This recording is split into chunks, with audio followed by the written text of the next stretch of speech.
Hello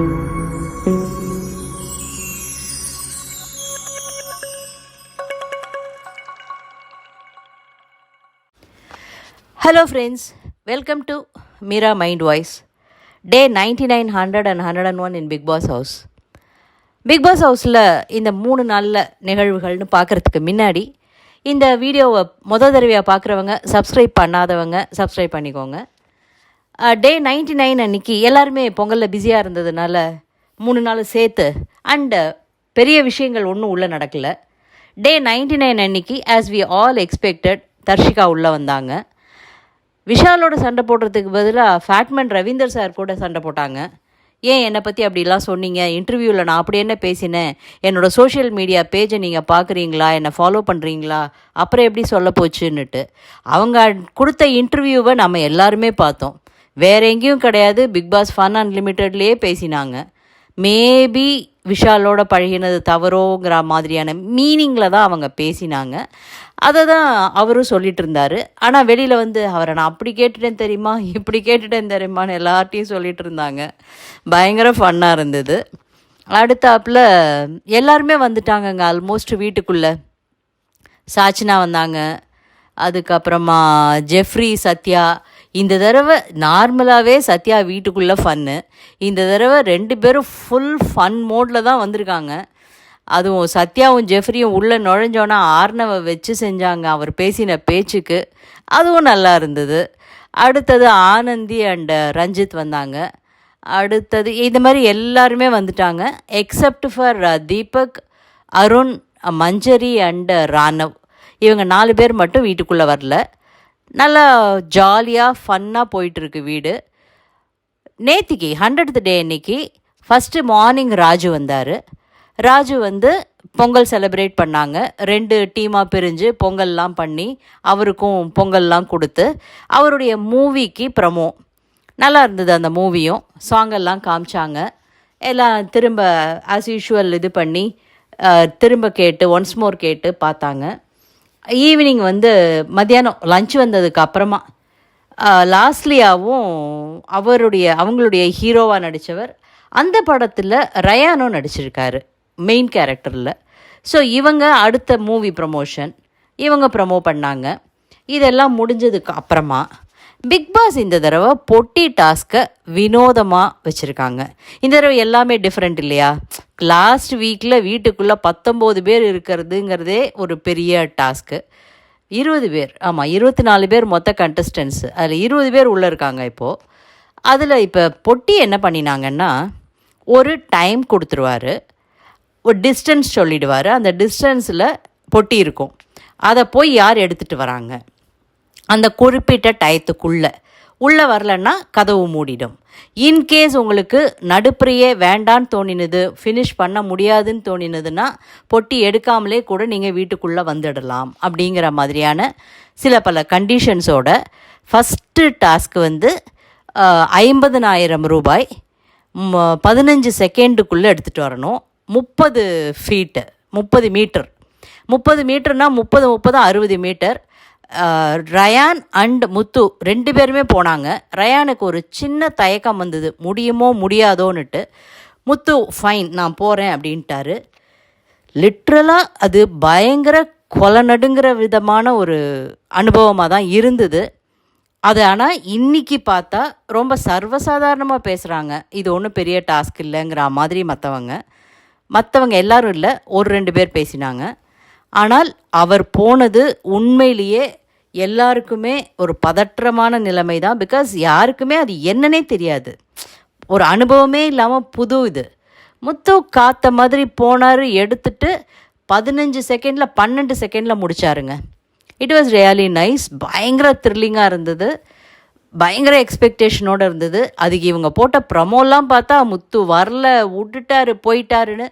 ஆனால் அப்பயே தெரியும் முத்துவால் ஈஸியாக அதை கம்ப்ளீட் பண்ணிட முடியும் அப்படின்னு சொல்லிட்டு.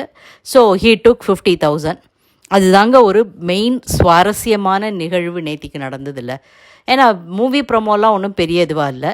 இன்னொரு சுவாரஸ்யமான நிகழ்வுன்னு பார்த்தீங்கன்னா அன்ஷிதா உள்ள வந்து விஷால் கூட ரொம்ப நல்லா பேசி பயங்கர பாசிட்டிவிட்டி. அதே மாதிரி முத்துக்குமரனை வந்து சௌந்தர்யாவுக்கு வெளியில் பிஆர் இருக்குன்னா வீட்டுக்குள்ளேயே உனக்கு பிஆர் இருக்குன்னு ஆரம்பித்தாங்க. அதுதான் முத்து கேட்டார் ஃபேட்மேன் கிட்ட மற்றவங்க கிட்டலாம். எனக்கு உள்ள பிஆர் இருக்குன்னு சொல்லும்போது சௌந்தர்யாவை கட்டி பிடிச்சி அவங்களோட இது ஆஹா ஓஹோங்கும்போது நீ தான் சௌந்தர்யாவுக்கு பிஆர். ஸோ எதுக்கு எல்லாருமே இந்த பிஆர்னு பேசுகிறீங்க? வீட்டுக்குள்ளே இருக்கிறவங்களுக்கு வெளியில் என்ன நடக்குதுன்னு தெரியாதுங்க. இன்றைக்கி ஜாக்லின் கிட்டேயும் அன்ஷிதா அந்த விஷயத்த பேசினாங்க. வெளியில் உன்னுடைய பிஆர்னோட எனக்கு பிஆரா, யார் என்ன பண்ணுறாங்கன்னு ஜாக்லின் கேட்டாங்க. மேபி உண்மையிலே அவங்களுக்கு ஃப்ரெண்ட்ஸ் யார்கிட்டையாவது என்னை பற்றி போஸ்ட் போடுன்னு சொல்லிட்டு வந்திருக்கலாம், நான் இல்லைன்னு சொல்லலை. ஆனால் வெளியில் என்ன நடக்கிறதுங்கிறது அவங்களுக்கு தெரிஞ்சிருக்க நியாயம் இல்லை இல்லையா? எந்த மாதிரி போஸ்ட் போடுறாங்க, என்ன பண்ணுறாங்க அப்படின்னுட்டு அன்ஷிதாவை நிறைய பேர் சொல்லியிருக்காங்க. பிகாஸ் அன்ஷிதா வந்து ஜாக்லினை நடிகைன்னு சொன்னாங்க இல்லையா? ஸோ எல்லாரும் என்னை அந்த அளவுக்கு வெளியில் பேசியிருக்காங்க. ஸோ வீட்டுக்குள்ளே நீ என்ன பேசுகிறங்கிறத பார்த்து பேசு அப்படிங்கிற மாதிரி ஜாக்லினுக்கு அவங்க சொன்னாங்க. ஸோ இந்த பிஆர்ங்கிறது யாரும் இனிமேல் பேசாதீங்க அப்படிங்கிற மாதிரி முத்து சொல்லிட்டு இருந்தார். ஃபேட்மேன் சொல்கிறாரு, எனக்கு உன்னை பிடிக்கும்னு சொன்னேன், ரியா உன்னை பிடிக்கும்னு சொல்கிறா, சத்யா உன்னை பிடிக்கும்னு சொல்கிறா, ஜெஃப்ரி உன்னை பிடிக்கும்னு சொல்கிறான், அப்போ நாங்கள் எல்லாருமே உனக்கு பிஆரா அப்படின்னுட்டு. பிஆருங்கிறதுனுடைய ரியல் மீனிங் என்னங்க? உண்மையிலே எனக்கும் புரியல.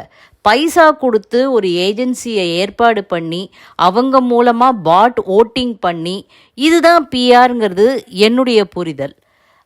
இவங்க என்னமோ பிஆர் அவங்கள பற்றி பேசினாலே, அவங்கள பற்றி யாராவது ஃபேவராக பேசினாலே, அட்மையர் பண்ணினாலே அவங்க பண்ணுறதெல்லாம் பிஆர் இது ஆக்டிவிட்டி அப்படிங்கிற மாதிரி இவங்க சொல்லிக்கிறாங்க. தெரியல இது எது கரெக்டான விளக்கம் அப்படிங்கிறது நமக்கு. அடுத்தது இன்றைக்கி டே 101. இன்றைக்கி பார்த்திங்கன்னா காலம்பரிலேருந்து அன்ஷிதா அண்டு விஷாலினுடைய நெருக்கத்தை பார்த்து நம்ம சுனிதா ஆண்டி ரொம்ப ரொம்ப அப்படியே பயங்கர சந்தோஷத்தோட எனக்கு இது ரொம்ப பிடிச்சிருக்கு, உங்களுடைய இது ரொம்ப நல்லா இருக்குது அப்படி இப்படிலாம் சொல்ல, அன்ஷிதா வந்து நான் பழைய இதில் வந்து ஒரு நாய் மாதிரி இருந்தேன், என்ன ரொம்ப கீழ்த்தரமாக நடத்தினாங்க, இவன் எனக்கு ரொம்ப ரெஸ்பெக்ட் கொடுக்குறான், அது இதுன்னு உருகி உருகி பேச, அதே வீட்டில் தர்ஷிகான்னு இன்னொரு பொண்ணு இருக்குமா, அது இந்த பையனுக்காக உருகினுது, இப்போ அப்படியே மூஞ்சியை ஒரு மாதிரி வச்சுட்டு உட்காந்துட்டுருக்கு பாவம். ஸோ இது எல்லாமே நாடகமாக வெளியில் போய் என்ன பண்ணுவாங்க தெரியல. ஸோ அது மாதிரி ஒரு எபிசோடு ஓடிட்டு இருந்தது. அடுத்தாப்பில் எல்லாரையும் பேச சொன்னாங்க மற்றவங்களை பற்றி. மார்னிங் வந்து ஆக்சுவலாக டாட்டா கிராண்ட்லேருந்து காஃபி வந்தது. எல்லோரும் ரொம்ப காஃபியை ருசித்து குடிச்சிட்டு அதுக்கு ஒரு ப்ரமோ வேறு பண்ணினாங்க. இது வந்து இன்றைக்கி பொட்டி 2 lakhs, டிஸ்டன்ஸ் வந்து 45 meters அண்ட் 25 செகண்ட்ஸும் ஜாஸ்தி. Rayan said I want to try. உண்மையிலே அவரும் கொஞ்சம் கை கால் நடுக்கத்தோடு தான் இருந்தார், கிளம்பி போனார். Of course he finished within 17 seconds. நல்லா பயங்கர எய்மோட, because is a task beast எல்லோரும் சொல்கிற மாதிரி very fast in his legs. So அவருக்கு அழகாக முடிச்சிட்டாரு ரயானும். அதுக்கு தான் சொல்கிறாங்க, சுனிதா சொல்கிறாங்க ஜாக்லின் கிட்ட, இந்த 2 இதை நேத்திக்கு சொன்னது இன்றைக்கி சொன்னதை நீ ட்ரை பண்ணியிருக்கணும், இனிமே கொடுக்க போகிறதெல்லாம் இன்னும் டஃப் பண்ணிடுவாங்க அப்படின்னுட்டு. முத்து நேத்திக்கு சொன்னானே தவிர அவனால் பண்ண முடியும் அப்படிங்கிற ஒரு இது கான்ஃபிடென்ஸ் இருந்தது. நீ இதுலேயே ட்ரை பண்ணியிருந்துருக்கலாம். இது ட்ரை பண்ணுறதுக்கு எல்லாருக்குமே ஒரு அசாத்திய தைரியம் வேணுங்க, அதை யாருமே பண்ண மாட்டாங்க. விஷால் சொல்லிகிட்ருக்காரு, ஜாக்கு போகவே மாட்டா, அவள் வந்து எனக்கு போகணும், எனக்கு ஆசையாக இருக்குது, ஆனால் என்னால் ஓட முடியாது அப்படின்னு மற்றவங்கள ட்ரிகர் பண்ணி விட்டுட்ருக்கா. ஸோ தட் நானோ பவித்ராவோ ட்ரை பண்ணுறேன்னு போயிட்டு ஏதாவது ஒன்று லூஸ் பண்ணுவோன்னுட்டு again she is playing the game அப்படின்னுட்டு சொல்கிறாரு அவர். மேபி இருக்கலாம், ஏன்னா அவங்க வந்து என்னால் போக முடியாது, மக்கள் எனக்காக ஒன்று கொடுத்துருக்காங்க ஆனால் நான் பண்ணலையேன்னு நிறைய பேசுகிறாங்க இதை பற்றி. எகெயின் இது ஜாக்லினோட கேமாக கூட இருக்கலாம், சொல்ல முடியாது.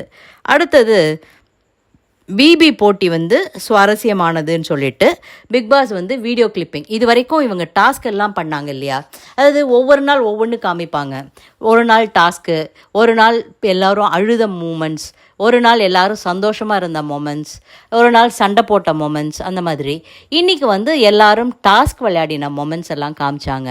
ஆனால் இந்த டாஸ்க் எல்லாம் பார்க்கும்போது இதை விட நல்ல டாஸ்கெல்லாம் நிறைய வச்சுருக்காங்களே, இதெல்லாம் ஒன்றுமே இல்லையே.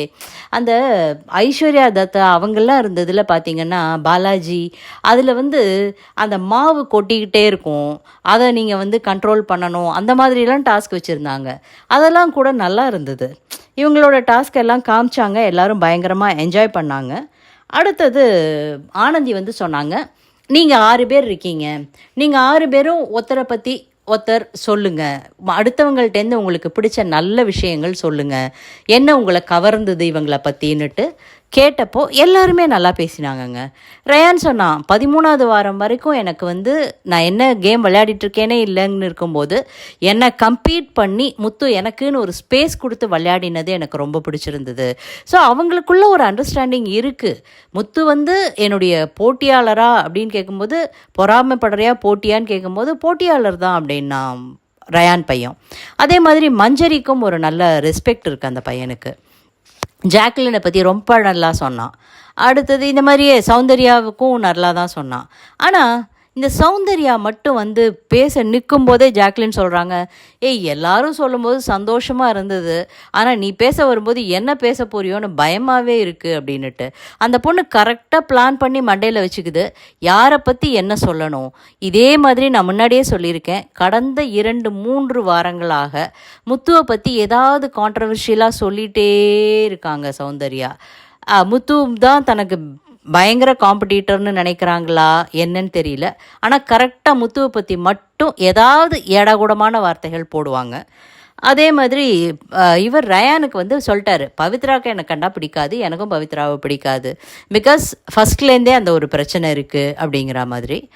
ஜாக்லினும் வந்து எல்லாரையுமே நல்லா சொன்னாங்க, இவங்க எனக்கு இதுக்கு பிடிக்கும், அவங்கள அதுக்கு பிடிக்கும்னுட்டு. எல்லாருக்கும் நமக்கு தெரிஞ்சது தான், இவங்க எப்போவுமே பேசிகிட்டு இருக்கிறது தான். அடுத்தது இவர் வந்தார், உள்ள மாக்காப்பா வந்தார். நீங்கள் வந்து எல்லாரும் சொல்லிகிட்டே இருந்தீங்க இந்த வீட்டில் மாக்காப்பான்னுட்டு, அதுதான் நான் என்னை உள்ளே அனுப்பிச்சிட்டாங்க. வெளியில் எல்லோரும் சொன்னாங்க இந்த சீசனில் இவர் போவார், இந்த சீசனில் இவர் போவாருன்னுட்டு. பிக் பாஸே வந்து பாப்பா இந்த சீசனில் உள்ளே வந்து பேசுன்னு அனுப்பிச்சி வச்சுட்டாரு என்ன. நான் வந்திருக்கிறது எதுக்காகன்னா, உங்கள் ஃபைனலிஸ்ட் 6 பேர் கூடயும் 1-on-1 இன்டர்வியூ, மக்கள் உங்கள்கிட்ட கேட்க நினைக்கிற கேள்விகளை கேட்டுட்டு நீங்கள் மக்களுக்கு என்ன சொல்லணும்னு நினைக்கிறீங்க அப்படின்னு நான் இன்டர்வியூ பண்ண போகிறேன் அப்படின்னு சொன்னார். இந்த இன்டர்வியூவும் நல்லா இருந்தது. இதை விட அவங்க இதுவாக ஹார்ட்ஃபெல்ட்டாக பேசினது உண்மையிலே நல்லா இருந்தது. விஷால் வந்து நல்லா சொன்னார். ஜாக்லின் வந்து இதுவாக இது பண்ணாங்க. முத்து சொன்னாருங்க, ஜாக்லினை வந்து இனி வரைக்கும் என்னால் நம்பவே முடியல, இவங்க உண்மையிலே விளையாடுறாங்களா இல்லை நம்பலாமா, எதுவுமே என்னால் பண்ண முடியல, ஜட்ஜே பண்ண முடியலன்னுட்டு. அது மாதிரி பவித்ரா பயங்கர கிளீன்லினஸில் குவீனு அப்படின்னு சொல்லி அவங்களையும் சொன்னாங்க. ரயானுக்கும் நல்லா சொன்னார். இதே மாதிரியே 1-on-1 இன்டர்வியூ வித் மாக்காப்பான்னொன்னே பவித்ரா, விஷால், ஜாக்லின் இவங்க 3 பேருமே ரொம்ப கம்ஃபர்டபுளாக இருந்தாங்க மாக்காப்பா கூட பேசுகிறதுல. பிகாஸ் இவங்களுக்கு ஆல்ரெடி அவரை தெரியும். வேறு சௌந்தர்யா அண்டு ரயான் வந்து ஒரு லைட் தயக்கம் இருந்தது, ஒரு இது இருந்தது. சௌந்தர்யாவை ஆனால் பயங்கரமாக கிண்டல் பண்ணார் அவர். அது அந்த பொண்ணுக்கே புரியல பலது. அடுத்தது முத்து வந்து ரொம்ப ஆஸ் யூஷுவல் ஒரு வந்தவங்களையும் அப்படியே ஒசத்தி வச்சு பேசி அந்த மாதிரி அவருடைய பாணியிலேயே முத்து பேசி முடித்தார்.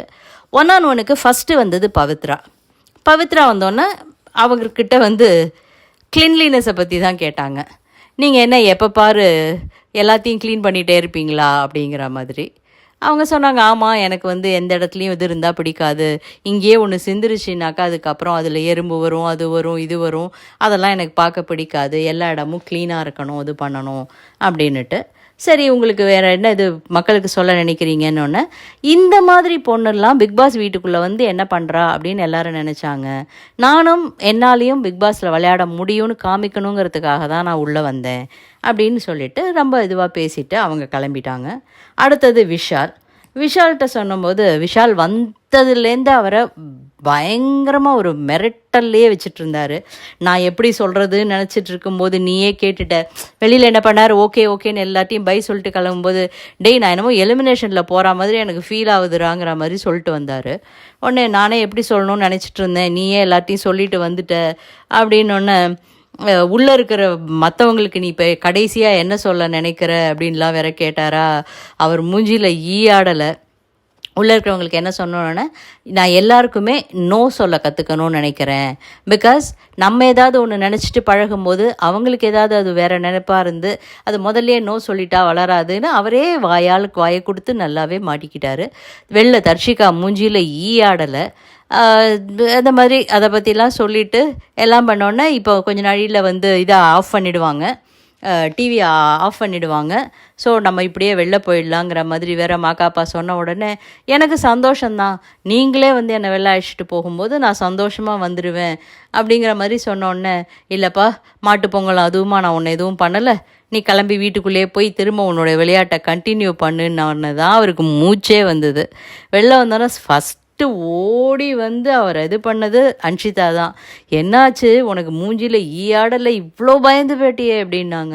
ஆமாங்க, உண்மையிலே ஒருத்தர் வந்து மிட்வீக் எவிக்ஷன் இருக்குதுன்னு எல்லாருக்கும் தெரியும் போது நான் உன்னை கூட்டிகிட்டு வெளில போகிறேன்னு சொன்னால் அவனுக்கு பயம் இல்லாமல் என்ன இருக்கும் நேச்சுரலி. அடுத்தது கூப்பிட்டது வந்து ரயான், ஜாக்லினும் நல்லா கம்ஃபர்டபுளாக பேசினாங்க.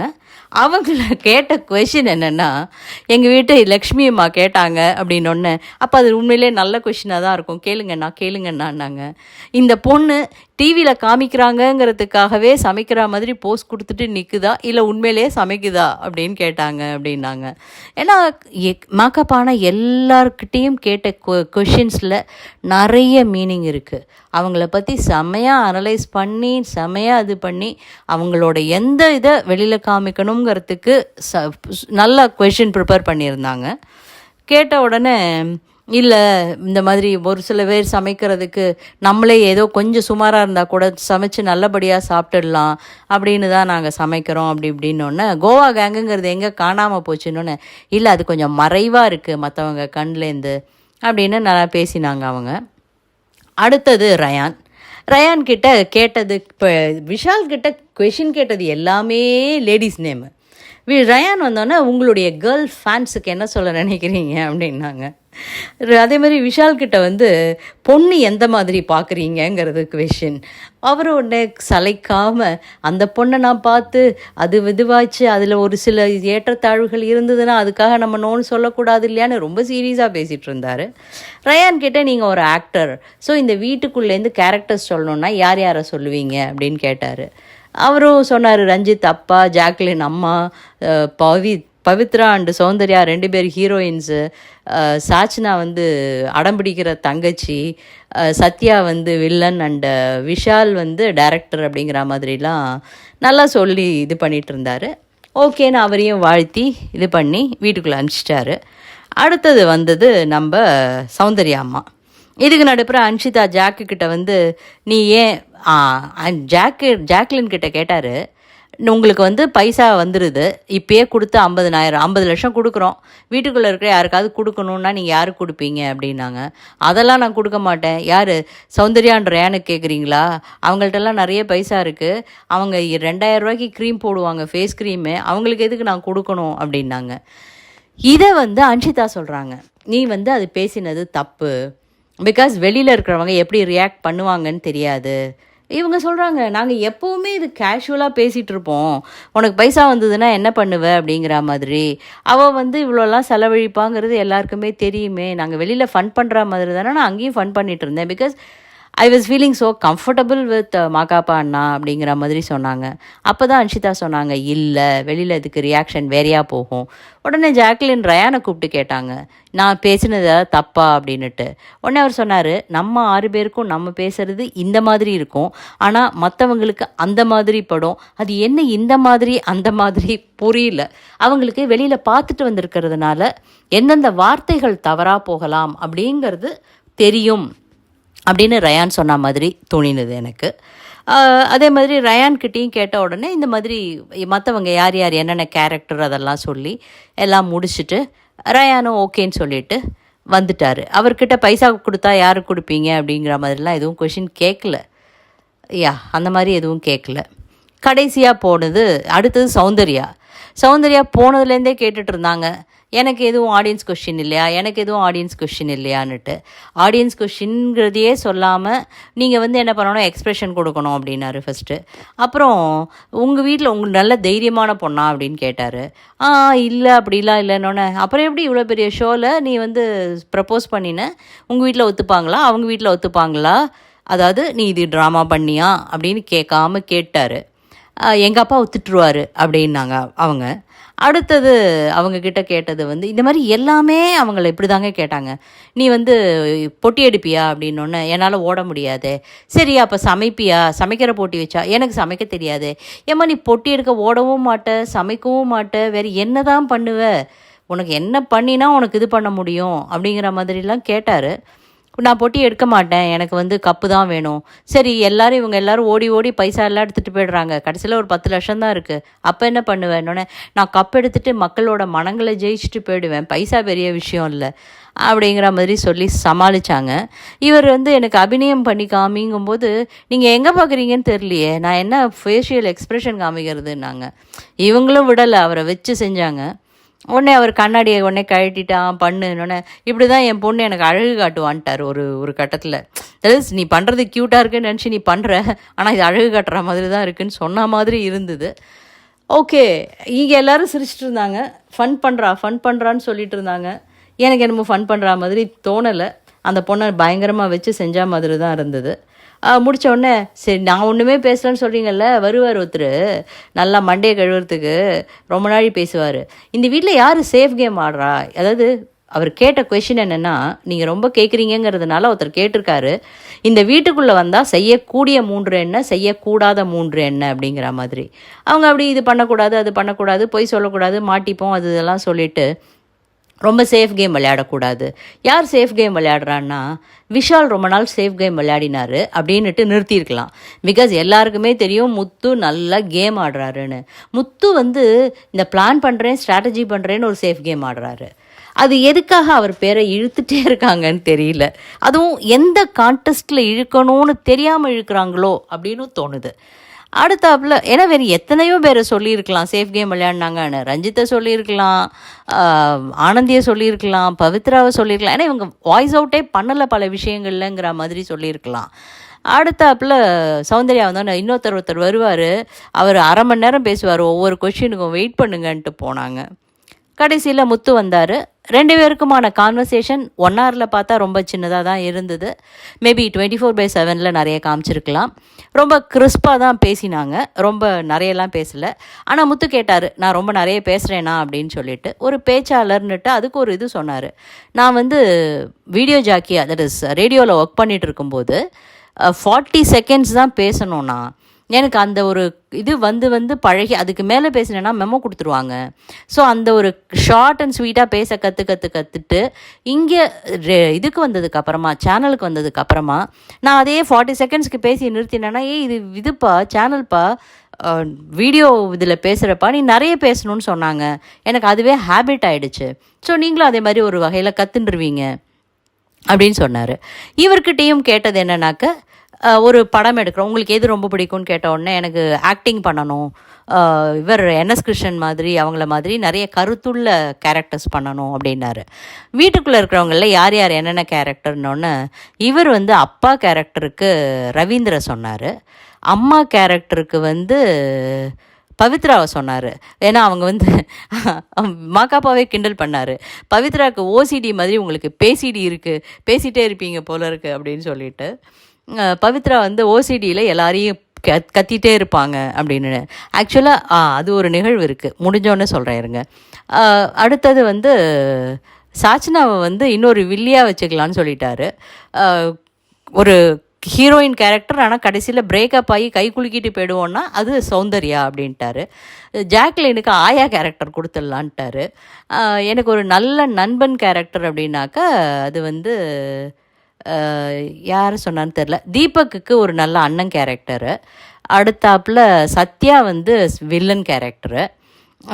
யாரை டைரக்ட் பண்ணணும்னு சொன்னோன்னே ரஞ்சித் அண்ட் விஷால், அது நல்லா சூப்பர் டூப்பர் ஹிட் ஆகிடும் அப்படின்னு சொல்லி பேசினார். நல்லா இருந்தது எல்லா கேரக்டர் அனலைசேஷனும். நான் வெயிட் பண்ணிகிட்டே இருந்தேன், இந்த ரயான் பையன் என்ன அட்லீஸ்ட் ஒரு வில்லனுக்காவது சொல்லுவான்னுட்டு, அவன் என்னை மதிக்கவே இல்லை, விட்டு போயிட்டான் அப்படின்னாரு. அது பேசி முடிச்சு எல்லாம் இது பண்ண உடனே வாழ்த்தி சொல்லிவிட்டு, நீங்கள் எதுக்காக வந்தீங்க அதெல்லாம் கேட்டார். அப்புறம் சொன்னார், ஒரு ஒரு கடைக்கோடி ஊர்லேருந்து வந்து பண்ணிகிட்ருக்கிறதுங்கிறது ரொம்ப அரிது.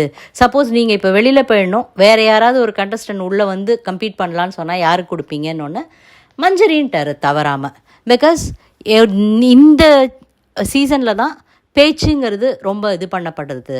ஸோ நான் வின் பண்ணலன்னா இன்னொரு பேச்சாளராக மஞ்சரி வின் பண்ணணும்னு எனக்கு ஆசை அப்படின்னு அழகாக சொன்னார் அவர். இவர்கிட்டையும் பேசி முடிச்சுட்டு இவரையும் வீட்டுக்குள்ளே அனுப்பிச்சு முடிச்சிட்டாங்க. நைட்டு பவித்ரா அர்ணவ் 2 பேரும் உட்காந்துட்ருக்காங்க. அந்த இடத்துல வந்து அன்ஷிதா யார் யார் சாப்பிடல அப்படின்னோடனே அர்ணவ் வந்து நீயே சொல்லுமான்னு பவித்ராட்ட சொல்ல, ஏன் நீங்கள் ஏன் சொல்ல மாட்டேங்கிறீங்க, நீங்கள் ஏன் பேச மாட்டேங்கிறீங்க அப்படின்னோடனே, இல்லை அவங்க வந்து இப்போ அவங்க குழுவில் இருக்காங்க, மற்றவங்க பிஸியாக இருந்தால் நம்ம வேலையை பார்க்க போயிடணும். ஏன் நீங்கள் 2 பேரும் பேசிட்டு தானே இருந்தீங்க, வெளியில் கூட பேசினேன்னு சொன்னீங்களே அப்படின்னோடனே, அது வேறு இடம் இது வேறு இடம் அப்படின்னு சொல்லி ஆர்ணவ் ரொம்ப வருத்தப்பட்டு பேசிகிட்டு இருந்தார்.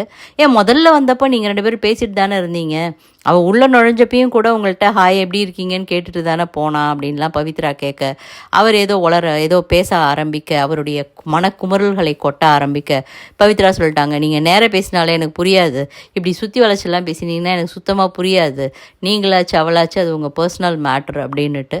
ஸோ இங்கே ஒரு முக்கோண காதல் ஒன்று, முக்கோண காதல் இல்லை, தட் இஸ் அது வந்து எக்ஸ் லவர், இது வந்து புது இது அப்படிங்கிற மாதிரி ஒன்று புதுசாக ஆரம்பிச்சிருக்கு, போயிட்டுருக்கு.